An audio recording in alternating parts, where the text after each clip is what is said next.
ज्या पद्धतीमध्ये मनोजदादा जरांगे पाटलांनी पुन्हा एकदा उपोषणाची नौटंकीचं हत्यार उघडलंय, मला मनोजदादांना विचारायचं आहे, हे तुमच्या आकाचे आदेश आहेत का?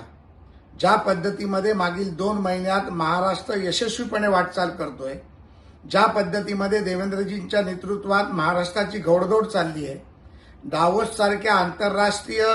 व्यापारी आणि उद्योग जगातल्या महत्वाच्या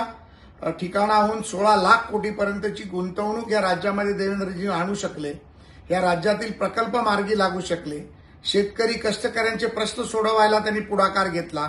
भगिनींना एक भाऊ म्हणून हात दिला आणि सर्वसामान्यांसाठी लढणारा हा नेता प्रत्येक समाजासाठी प्रयत्न करतोय। मग आता हे समाजाला गंडवून, समाजाला फसवून हे पुन्हा एकदा उपोषणाची नौटंकी कशासाठी, हा प्रश्न माझा मनोज जरांगे पाटलांना आहे। आणि ज्या पद्धतीमध्ये तुम्ही पुन्हा एकदा तो विषय काढताय, मनोज दादा, मी तुम्हाला सांगू इच्छितो, या बाबतीत मी तुम्हाला 1 वर्ष झालं आव्हान करतोय,